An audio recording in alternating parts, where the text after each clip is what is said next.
अस्सलाम वालेकुम बच्चों, कैसे हैं आप।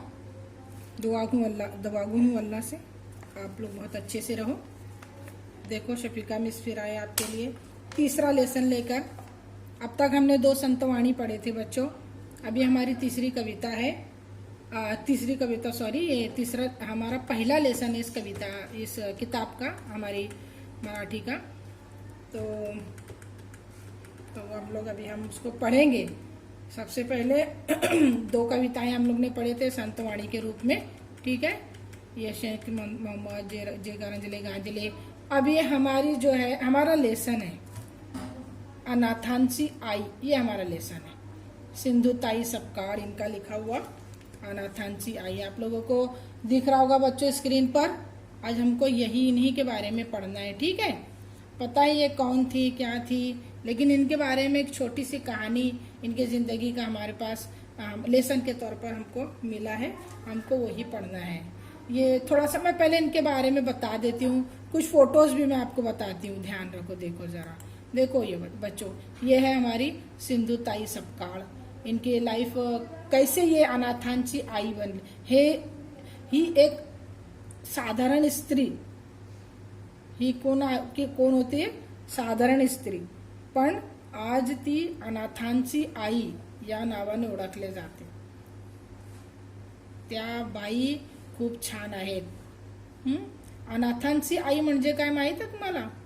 यतीमों की माँ, जिसका कोई नहीं है, ऐसे बच्चों की माँ के रूप में इनको देखा जाता है। सिंधुताई सपकाळ इनका नाम है। बहुत बड़ा बड़ा इन्होंने काम किया है और बहुत सारा अवार्ड भी इनको मिला है। देखो बच्चों, ये सब इनके अडॉप्ट किए हुए बच्चे हैं। ये जो है इतने लोगों को ये पालती हैं अपने आश्रम में। इनको अवार्ड भी मिला है। देखो अमिताभ बच्चन से भी इनको अवार्ड भी मिला है। उद्धव जी से पिछले हफ्ते उद्धव हमारे जो सीएम है महाराष्ट्र के, उद्धव ठाकरे, इनसे भी उनकी बात हुई। ये है सिंधुताई सपकाळ। बहुत सारे इनके ये आश्रम है, इनका आश्रम के बच्चे हैं ये, और इनके बारे में हमको पढ़ना। उनकी एक लड़की है, एक ये उन सब अडॉप्ट किए हुए बच्चे हैं। तो इस तरीके से इनकी ज़िंदगी में कैसे घड़ा मोड़ी हुई, कैसे ज़िंदगी इनकी चली आगे, कैसे ये अनाथों की माँ बनी, इनके शुरुआती दौर में क्या क्या हुआ, ये किताब हमारे सबक में ये तमाम चीज़ें दिया हुआ है और हमको इन्हीं के बारे में सब पढ़ना है, ठीक है। तो अब हम चलते हैं सीधा अपने लेसन की तरफ। हमारा लेसन क्या है? हमारा लेसन है अनाथांची आई। ये हमारा ये धडा है, धडा क्रमांक 3 है। धडा पहिलाच आहे पण क्रमांक 3 सिंधुताई सपकाळ। इन्होंने खुद लिखा है सिंधुताई सपकाळ 1948 की इनकी पैदाइश है बच्चों। ये पूरा लिखा हुआ है। फिर उन्होंने कैसे अपनी आगे की लाइफ, आगे की जिंदगी गुजारी, और पढ़ेंगे हम लोग। अभी आज के लेसन में हम लोग ने थोड़ा ही सा पढ़ना है। पहला कोशिश करूंगी मैं ज्यादा हो, लेकिन पहला पैराग्राफ है पूरा हमको यहाँ से पढ़ना है। मैं पढ़ूंगी और आप लोगों को समझाती जाऊंगी। मी सिंधुताई सपकाळ, मैं सिंधुताई सपकाळ हूँ। मला लहानपणी सगळेजण चिंधी म्हणत, चिंधी अभिमान साठे। माझा जन्म 14 नोव्हेंबर 1948 रोजी नवरगाव फॉरेस्ट येथे झाला। माझ्या वडिलांना अण्णाजी म्हणायचे। आमचे घर छोटेसे पण छान होते। अंगणात गुरे, गाई, म्हशी होत्या। मी रोज म्हशी घेऊन शाळेसमोर जात असे। त्या शाळेचे नाव होते बुनियादी ग्राम शाळा पिंपरी। बुनियादी ग्राम शाळा पिंपरी मेघे, आरवी रोड, जिल्हा वर्धा। शाळा म्हणजे एक भला मोठा हॉल। शाळा म्हणजे एक भला मोठा हॉल होता। धान्य ठेवायला गोडाऊन बांधतात तसा। वर कौले असलेला समोर एक छान भले मोठे चाफ्याचे झाड, त्याची टपोरी पांढरी शुभ्र फुले शाळेच्या अंगणात पडलेली असायची. म्हशी घेऊन जाताना शाळेपाशी आले की मी म्हशी घेऊन शाळेपुढे थांबत असे. शाळेत जाणाऱ्या मुली चांगले कपडे घालून वेणीपणी करून शाळेसमोर खेळत असायच्या. काही जणी झाडाखाली बसून अभ्यास करत असायच्या.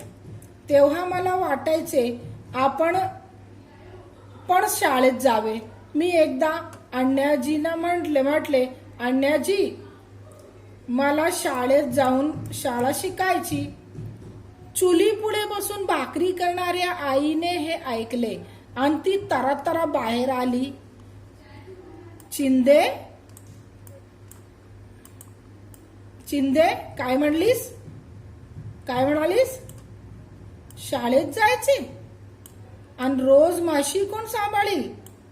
आपल्या साठेच्या घराण्यात अजून कोणी शाळेची पायरी सुद्धा चढले नाहीत आणि शाळेत जायला म्हणती शाणी. अण्णाजी आईचे ऐकत होते पण काहीच बोलत नव्हते.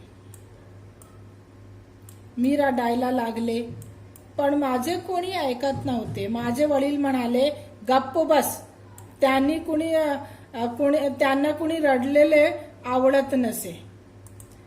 माझे वडील अभिमान साठे नावाप्रमाणे अभिमान वाटावा असे ते होते. दुसऱ्या दिवशी ते मला शाळेत घेऊन गेले. त्यांनी माझे नाव शाळेत घातले. हा आपला एक पॅरेग्राफ आहे, आपण वाचूया. आणि पॅरेग्राफ मध्ये काय काय आपण शिकलो, या उतार्यात काय काय शिकलो ते सगळे आपल्याला वाचायचे आणि समजायचे आहे. लहानपणी म्हणजे छोटेपन में, मैं जब छोटी सी थी तर सगळे जण मला चिंधी म्हणत. छोटेपन में उनको क्या कहा करते थे बच्चे लोग, या सभी घर वाले? चिंधी.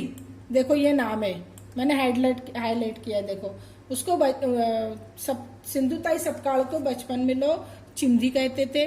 चिंधी अभिमान साठे, नाम था उनका सिंधु, पर लोग क्या कहते थे, चिंधी. और अभिमान उनके पिताजी का नाम था. अभिमान साठे पिताजी का नाम, साठे ये उनका सरनेम था. साठे सरनेम, अभिमान उनके पिताजी का नाम, साठे उनका सरनेम, चिंधी उनका खुद का नाम. माझा जन्म, उनका जन्म 14 नवंबर 1948 को उनका नवरगांव फॉरेस्ट येथे झाला. उनका जन्म हुआ नवरगांव फॉरेस्ट, ये एक गांव का नाम है, वहां पर हुआ था. आणि माझ्या वडिलांना अण्णाजी म्हणायचे. उनके पिताजी को सब लोग अण्णाजी कहा करते थे.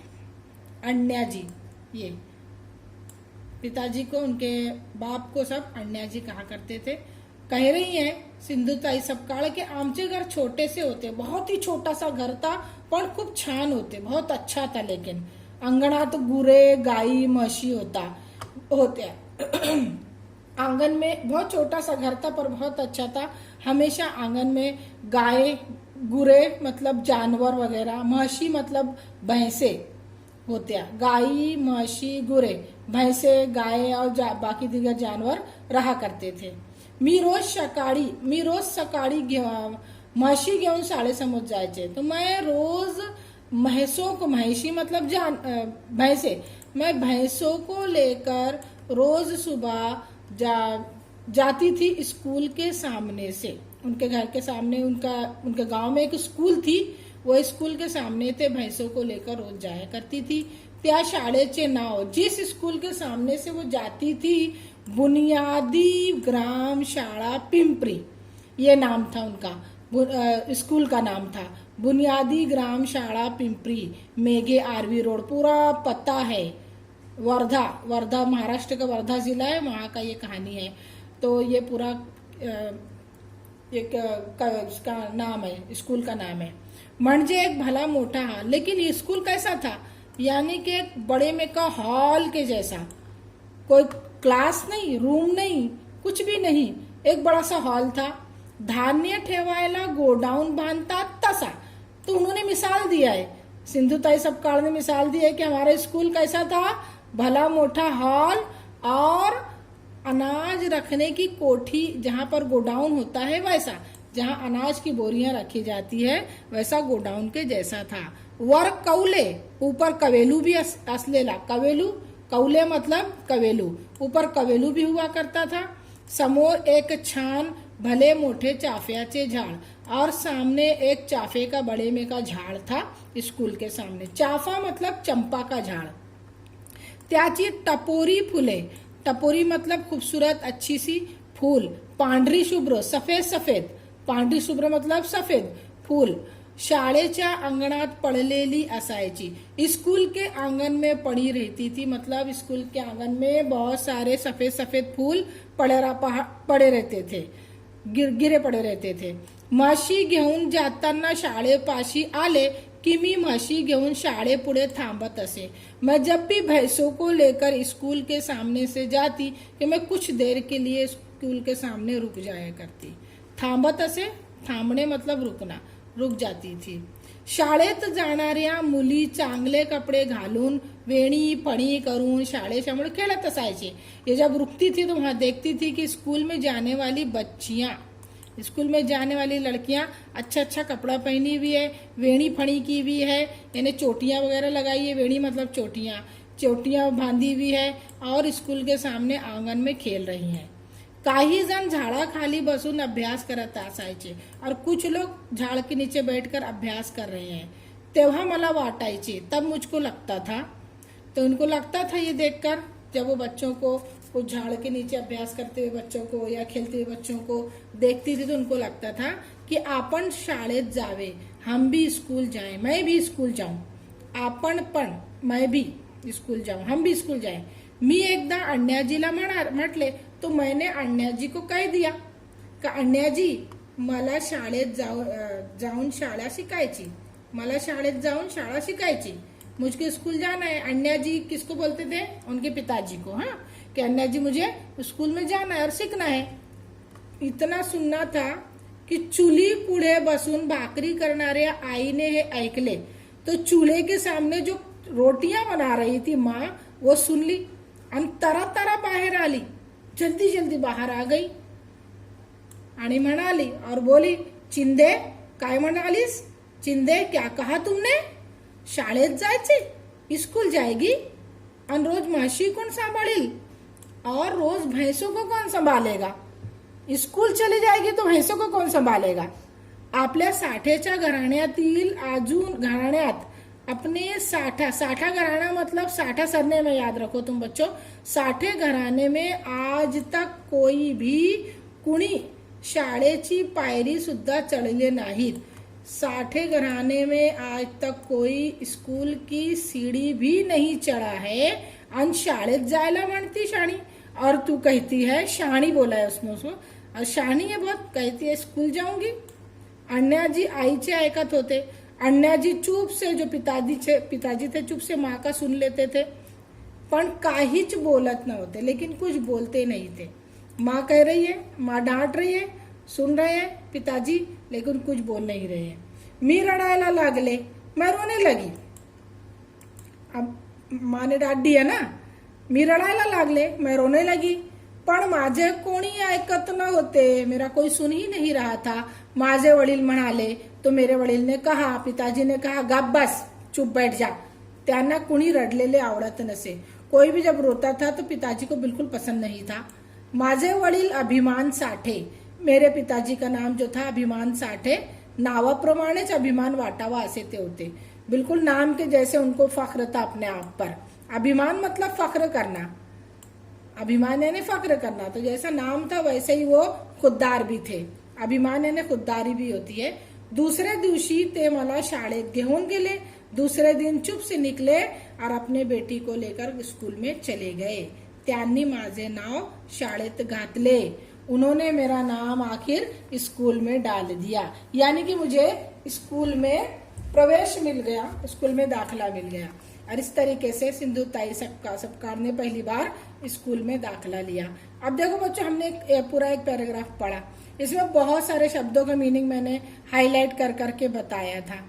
हाँ, तो तुमको याद है मैंने कहाँ कहाँ पर क्या बताया था? देखो, जैसे यहाँ पर मैंने शब्द बताया था, गाई गुरी, गुरे गाई महसी, महसी मतलब भैंसे, और गुरे मतलब जानवर। गुरे का संबंध देखो, इसमें समानार्थी शब्द बहुत आ सकता है तुमको। गुरे शब्द आए हैं, गुरे का मतलब होता है प्राणी, या क्या ये गुरे का मतलब क्या बताई मैंने? प्राणी, जानवर।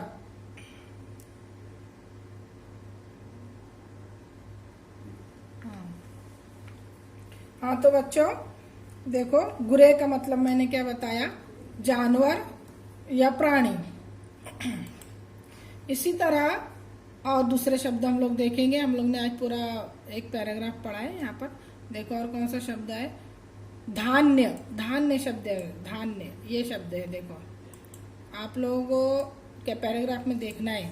धान्य, धान्य का मतलब होता है, धान्य का मतलब अन्न, धान्य यानी अन्न, अन्न का मतलब होता है अनाज, अन्न यानी अनाज, तो धान्य यानी अनाज, अन्न। इसी तरह हमने और कौन सा शब्द देखा था? कौल, कौले, कौले शब्द हमने देखा था ना, इसका मतलब है कवेलू। तुम लोग कवेलू वाला घर देखे हो ना? कवेलू, कवेलू रहते घर पर, उसको मराठी में कौल कहते हैं। तो अब दूसरा शब्द और कौन सा हम लोग ने देखा था? पांढरी शुभ्र, भले मोठे यानी कि बड़ा, चाफ्याचे झाड़ यानी कि चंपा का झाड़, और बहुत सारे शब्द ऐसे हैं। तो इस तरीके से हम लोग ने पहला पैराग्राफ हम लोग पढ़ा, और उम्मीद करते हो कि तुम लोगों को समझेगा ये। वेणी फणी यानी केस घालने, यानी कि केस यानी बाल, बालों को अच्छे से चोटी उटी बना लेना, उसको कहते हैं वेणी फणी। वेणी फणी क्या कहते हैं उसको? वेणी फणी यानी वेणी, वेणी का मतलब होता है चोटी, चोटी डालना, दो चोटियां डालते हो ना तुम लोग, उसको बोलते हैं वेणी, वेणी घालने। बच्चे लोग, तुम लोगों को भी स्कूल में बोला जाता है, साफ सुथरा आओ, चोटी बांध के आओ, इस तरीके से। तो ऐसे वो भी बच्चे लोग चोटी डाल के स्कूल में आया करती थी।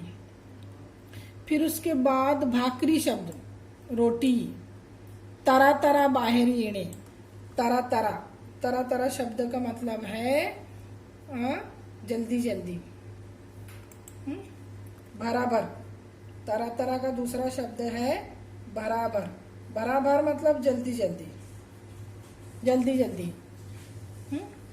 त्वरित, फौरन, या दूसरा शब्द कहेंगे तो त्वरित, त्वरित मतलब फौरन, जल्दी से, त्वरित जल्दी से।